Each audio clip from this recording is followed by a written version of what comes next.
Assalamualaikum warahmatullahi wabarakatuh, teman-teman mahasiswa yang saya hormati dan saya banggakan. Pada kesempatan kali ini kita akan mereview materi pendidikan kewarganegaraan dari bab 5 sampai dengan bab 9 yang sudah kita pelajari. Oke, langsung saja ya teman-teman, untuk review materi dari bab 5. Yang kemarin kita pelajari bab 5 itu adalah bagaimana harmoni kewajiban dan hak negara dan warga negara dalam demokrasi yang bersumbu pada kedaulatan rakyat dan musyawarah untuk mufakat ya. Nah, yang perlu teman-teman ingat dan perlu teman-teman pahami di bab ini, yang pertama adalah mengenai pengertian hak, kewajiban ya, dan yang lainnya begitu ya. Yang pertama kita bahas hak adalah kuasa untuk menerima atau melakukan sesuatu yang semestinya diterima atau dilakukan melulu oleh pihak tertentu dan tidak dapat oleh pihak lain manapun juga yang pada prinsipnya dapat dituntut secara paksa olehnya. Nah, itu hak ya. Kemudian wajib adalah beban untuk memberikan sesuatu yang semestinya dibiarkan atau diberikan mulu oleh pihak tertentu, tidak dapat oleh pihak lain manapun, yang pada prinsipnya dapat dituntut secara paksa oleh yang berkepentingan ya. Kemudian hak dan kewajiban warga negara merupakan wujud dari hubungan warga negara dengan negara. Hak dan kewajiban bersifat timbal balik, bahwa warga negara memiliki hak dan kewajiban terhadap negara, sebaliknya pula negara memiliki hak dan kewajiban terhadap warga negaranya. Hak dan kewajiban warga negara dan negara, maksud saya hak dan kewajiban warga negara dan negara Indonesia diatur dalam Undang-Undang Negara Republik Indonesia tahun 1945 mulai pasal 27 sampai 34 ya. Termasuk di dalamnya ada hak asasi manusia dan kewajiban dasar manusia. Pengaturan akan hak dan kewajiban tersebut bersifat garis besar yang penjabarannya dituangkan dalam suatu undang-undang ya. Kemudian sekalipun aspek kewajiban asasi manusia jumlahnya lebih sedikit dibandingkan dengan aspek hak asasi manusia sebagaimana tertuang dalam Undang-Undang Dasar Negara Republik Indonesia tahun 1945, namun secara filosofis tetap mengindikasikan adanya pandangan bangsa Indonesia bahwa hak asasi tidak dapat berjalan tanpa dibarengi kewajiban asasi. Nah, dalam konteks ini Indonesia menganut paham harmoni antara kewajiban dan hak, ataupun sebaliknya harmoni antara hak dan kewajiban ya. Hak dan kewajiban warga negara dan negara mengalami dinamika itu terbukti dari adanya perubahan-perubahan dalam rumusan pasal-pasal Undang-Undang Dasar Negara Republik Indonesia tahun 1945 melalui proses amandemen dan juga perubahan undang-undang yang menyertainya ya.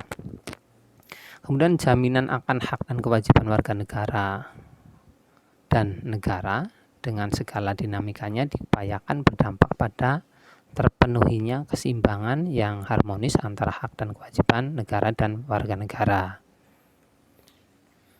Itu beberapa poin teman-teman ya yang harus dipelajari dan diingat dari materi bab 5 yang telah kita pelajari ya.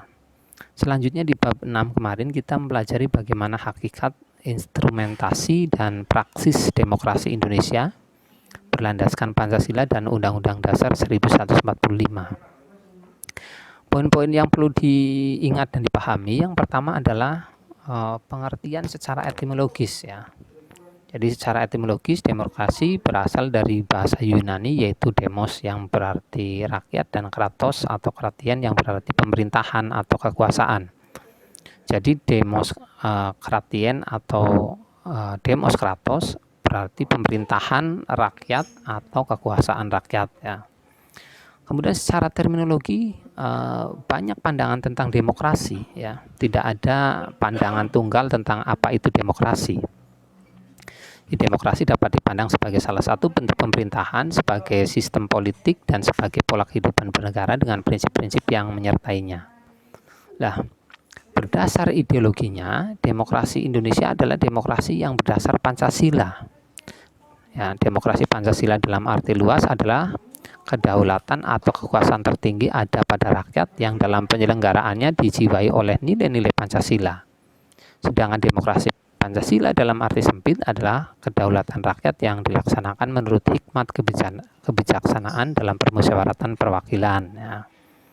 Poin selanjutnya teman-teman, demokrasi Indonesia adalah demokrasi konstitusional. Ya. Selain karena dirumuskan nilai dan normanya dalam Undang-Undang Dasar 1945, Konstitusi Indonesia juga bersifat membatasi kekuasaan pemerintahan dan menjamin hak-hak dasar warga negara. Kemudian praktek demokrasi Pancasila berjalan sesuai dengan dinamika perkembangan kehidupan kenegaraan Indonesia. Kemudian prinsip-prinsip demokrasi Pancasila secara ideal telah terumuskan, ya. Sedangkan dalam tataran empirik itu selalu mengalami pasang surut, gitu ya. Kemudian sebagai pilihan akan pola kehidupan bernegara, sistem demokrasi dianggap penting dan bisa diterima banyak negara sebagai jalan mencapai tujuan hidup bernegara, yaitu kesejahteraan dan keadilan. Ya. Itu di bab 6 kemarin kita mempelajari hal-hal yang telah tadi saya sampaikan, dan itu poin-poin penting yang harus kalian ingat dan kalian pelajari. Kemudian di bab 7 kemarin kita juga telah mempelajari mengenai bagaimana dinamika historis konstitusional, sosial politik, kultural, serta konteks kontemporer penegakan hukum yang keadilan, di mana di bab ini kalian harus mengingat lagi poin-poin yang telah kita pelajari. Diantaranya adalah pengertian negara, ya, kemudian ada fungsi-fungsi negara yang dianut negara-negara di Indonesia, di dunia maksud saya. Yang pertama kita ingat kembali mengenai negara, ya. Jadi negara merupakan organisasi sekelompok masyarakat tertinggi karena mempunyai wewenang untuk mengatur dan mengendalikan masyarakat, bahkan memaksa secara sah untuk kepentingan umum yang lebih tinggi demi tegaknya hukum. Negara pun dipandang sebagai subjek hukum yang punya kedaulatan, ya, yang tidak dapat dilampaui oleh negara manapun. Ya. Kemudian ada 4 fungsi negara yang dianut oleh negara-negara di dunia. Di antaranya yang pertama adalah melaksanakan penertiban dan keamanan, yang kedua adalah mengusahakan kesejahteraan dan kemakmuran rakyatnya, kemudian yang ketiga ada pertahanan, dan keempat adalah menegakkan keadilan. Ya. Poin selanjutnya yaitu teman-teman, untuk menyelesaikan perkara-perkara yang terjadi di masyarakat secara adil, maka para aparatur hukum harus menegakkan hukum dengan sebaik-baiknya.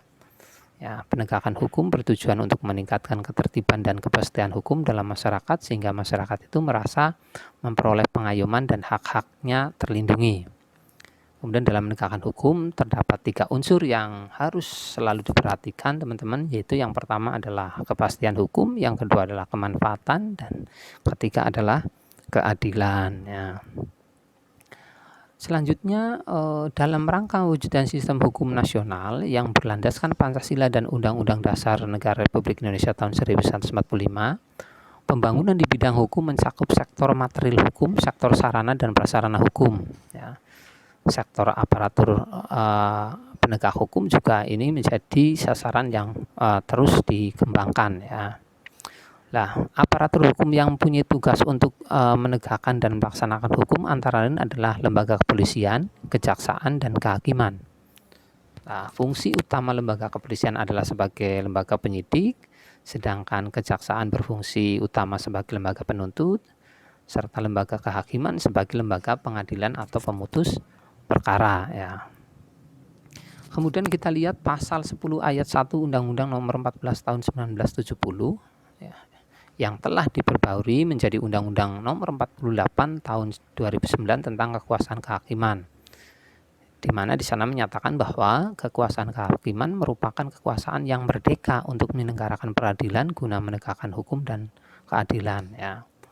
Jadi kekuasaan kehakiman dilandaskan oleh badan pengadilan dalam 4 lingkungan. Nah, yaitu yang pertama adalah peradilan umum, yang kedua peradilan agama, yang ketiga adalah peradilan militer, dan keempat adalah peradilan tata usaha negara. Peradilan umum merupakan peradilan bagi rakyat pada umumnya, sedangkan peradilan militer, peradilan agama, dan peradilan tata usaha negara merupakan peradilan khusus karena mengadili perkara-perkara tertentu dan mengadili golongan rakyat tertentu. Keempat lingkungan peradilan tersebut masing-masing mempunyai lingkungan wewenang mengadili perkara tertentu serta meliputi badan peradilan secara bertingkat, yaitu mulai dari pengadilan tingkat pertama, tingkat banding, dan tingkat kasasi. Ya. Kemudian penegakan hukum di Indonesia masih menghadapi masalah dan tantangan untuk memenuhi rasa keadilan masyarakat. Ya.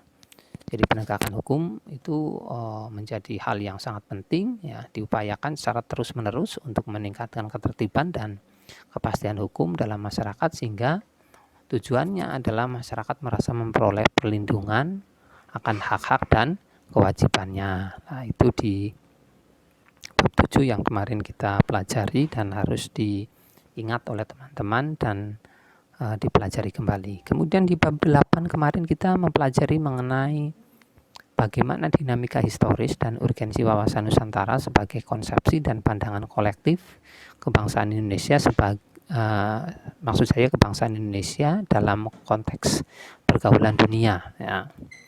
Nah, di bab 8 ini ada poin-poin yang perlu dipahami dan dicermati kembali teman-teman. Di antaranya yang pertama adalah mengenai pemahaman wawasan Nusantara. Ya. Kita harus tahu historisnya, ya, asal muasal dari wawasan Nusantara yang bermula dari wawasan kewilayahan dengan dicetuskannya Deklarasi Juanda tanggal 13 Desember 1957, di mana inti dari deklarasi itu adalah segala perairan di sekitar, di antara dan yang menghubungkan pulau-pulau yang termasuk negara Indonesia dengan tidak memandang luas atau lebarnya adalah bagian-bagian yang wajar daripada wilayah daratan negara Indonesia.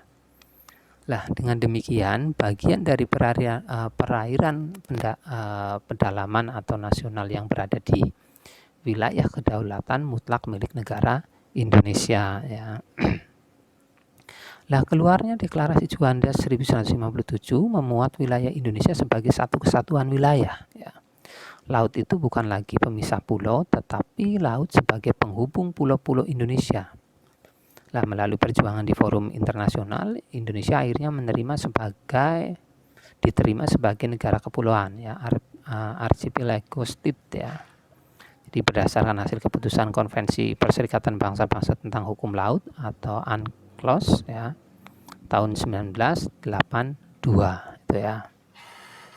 Selanjutnya kalian juga harus mengingat tentang pertambahan luas wilayah Indonesia sebagai satu kesatuan memberikan potensi keunggulan positif yang dapat dimanfaatkan untuk meningkatkan kesejahteraan. Namun demikian juga mengundang potensi negatif yang bisa mengancam keutuhan bangsa dan wilayah. Ya. Di wawasan Nusantara sebagai konsepsi kewilayahan selanjutnya dikembangkan sebagai konsepsi politik kenegaraan sebagai cara pandang bangsa Indonesia, ya, terhadap diri dan lingkungan tempat tinggalnya sebagai satu kesatuan wilayah dan persatuan bangsa. Esensi dari wawasan Nusantara adalah kesatuan atau keutuhan wilayah dan persatuan bangsa. Itu mencakup di dalamnya pandangan akan satu kesatuan politik, ekonomi, sosial, budaya, dan pertahanan keamanan, ya. Jadi wawasan Nusantara merupakan perwujudan dari sila ketiga, yaitu Pancasila yang berbunyi tentang mengenai persatuan Indonesia, ya. Yang berikutnya, rumusan wawasan Nusantara termuat pada naskah GBHN 1973 sampai 1998 dan dalam pasal 25A Undang-Undang Negara Republik Indonesia tahun 1945, itu menurut pasal 25A Undang-Undang Dasar 1945, Indonesia dijelaskan dari aspek kewilayahannya. Itu merupakan sebuah negara kepulauan archipelago state, ya, yang berciri Nusantara, ya, itu menurut pasal 25A Undang-Undang Negara Republik Indonesia, ya, Undang-Undang Dasar maksud saya 1945. Kemudian berdasar pasal 25A Undang-Undang Dasar Negara Republik Indonesia tahun 1945, ini pula lah yang menjadi dasar bahwa bangsa Indonesia menunjukkan komitmennya untuk mengakui kepentingan wilayah sebagai salah satu unsur negara sekaligus ruang hidup Lebensraum ya, atau Lebensraum ya. Jadi bagi bangsa Indonesia yang telah menegara ya. Kemudian ketentuan ini juga mengukuhkan kedaulatan wilayah NKRI di tengah potensi perubahan batas geografis secara sebuah negara akibat gerakan mungkin separatisme, gerakan sengketa perbatasan antar negara, dan mungkin pendudukan oleh negara-negara asing ya. Kemudian selanjutnya di bab 9 terakhir kemarin kita juga telah pelajari bagaimana urgensi dan tantangan ketahanan nasional dan bela negara bagi Indonesia dalam membangun komitmen kolektif kebangsaan ya. Poin-poin yang disampaikan kemarin di sana yang harus dipahami diantaranya adalah yang pertama adalah mengenai pengertian dari ketahanan nasional itu sendiri ya. Jadi pengertian ketahanan nasional dapat dibedakan menjadi 3, yakni ketahanan nasional sebagai konsepsi atau doktrin, ketahanan nasional sebagai kondisi, dan ketahanan nasional sebagai metode atau strategi. Ketahanan nasional sebagai konsepsi adalah konsep khas bangsa Indonesia sebagai pedoman pengaturan penyelenggaraan bernegara dengan berlandaskan pada ajaran Astagatra. Kemudian ketahanan nasional sebagai kondisi adalah kondisi dinamis bangsa Indonesia yang berisi keuletan dan daya tahan. Kemudian ketahanan nasional sebagai metode atau strategi adalah cara yang digunakan untuk menyelesaikan masalah dan ancaman kebangsaan melalui pendekatan Astagatra yang sifatnya integral, yang sifatnya integral komprehensif ya. Kemudian ketahanan nasional memiliki dimensi seperti ketahanan nasional ideologi, politik dan budaya, serta konsep ketahanan berlapis dimulai dari ketahanan nasional diri, keluarga, wilayah, regional, dan nasional ya.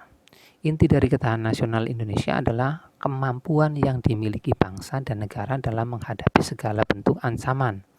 Yang dewasa ini spektrumnya semakin luas dan kompleks, baik dalam bentuk ancaman militer maupun nirmiliter ya. Kemudian kegiatan pembelajaran negara pada dasarnya merupakan usaha dari warga negara untuk mewujudkan ketahanan nasional. Ya, jadi bela negara adalah sikap dan tindakan warga negara yang teratur, menyeluruh, terpadu, dan berlanjut yang dilandasi oleh kecintaan pada tanah air dan kesadaran hidup berbangsa dan bernegara. Ya. Kemudian bela negara mencakup bela negara fisik, ya, atau bela negara secara fisik atau militer, dan bela negara secara non fisik atau nirmiliter ya, itu bisa dari dalam maupun luar negeri ya. Kemudian setiap warga negara berhak wajib ikut serta dalam upaya bela negara ya. Kemudian bela negara dapat secara fisik ya, yaitu dengan cara membangun senjata ya, menghadapi serangan atau agresi musuh. Dan bela negara secara fisik dilakukan untuk menghadapi ancaman dari luar ya. Kemudian bela negara secara non fisik adalah segala upaya yang mempertahankan negara kesatuan Republik Indonesia dengan cara meningkatkan kesadaran berbangsa dan bernegara, menanamkan kecintaan terhadap tanah air. Contohnya adalah salah satunya diwujudkan dengan sadar dan taat membayar pajak misalnya seperti itu. Serta berperan aktif dalam memajukan bangsa dan negara, termasuk penanggulangan ancaman dan lain sebagainya. Nah, itu beberapa materi teman-teman dari bab 5 sampai dengan bab 9 yang kemarin kita sudah pelajari ya. Jadi harapannya kalian nanti bisa membaca ulang, dipelajari lagi dari materi-materi yang telah saya berikan supaya nanti kalian bisa menghadapi ujian akhir semester dengan hasil nilai yang baik, begitu ya teman-teman. Saya rasa itu dulu yang bisa saya sampaikan. Terima kasih. Saya akhiri. Billahi taufiq wal hidayah. Assalamualaikum warahmatullahi wabarakatuh.